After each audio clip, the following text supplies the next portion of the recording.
সমস্ত গার্ডিয়ানদের আসতে বলবেন। এটা আমাদের সরকারি যে চলছে একটা কর্মসূচি চলছে 2 তারিখ থেকে 8 তারিখ পর্যন্ত স্টুডেন্ট উইক। সরকারি সার্কুলার মেনে আমি অভিভাবক অভিভাবিকাদের বলছি আপনারা একটু শুনুন। এটা সরকারি সার্কুলারে 2 তারিখ থেকে জানুয়ারি 8 তারিখ পর্যন্ত একটা গভর্নমেন্ট সার্কুলারে বিভিন্ন প্রোগ্রাম আমাদের দেওয়া হচ্ছে। স্টুডেন্টদেরকে তাতে ইনভলভ করে আমাদের প্রোগ্রামগুলো করানো হচ্ছে। কিন্তু তবু আমরা প্রথম 2 পিরিয়ড আমরা প্রতিদিন করছি, তারপরে আমরা প্রোগ্রামগুলো করছি।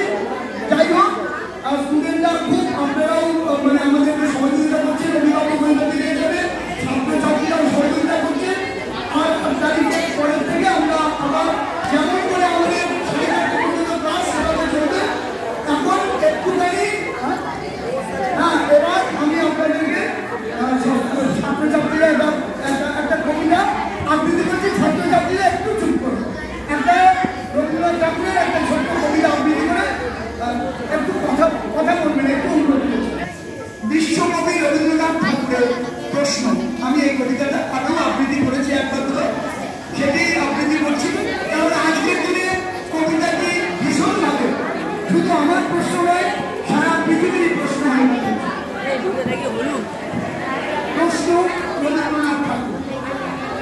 ভগবান তিনি যুগে যুগে রূপ পাঠায় বারে বারে, দয়াহীন শক্তিশালী তারা বলে গেল ক্ষমা করো সবে, বলে গেল ভালোবেসো, অন্তর হতে বিদ্বেষ বিশ্বাস।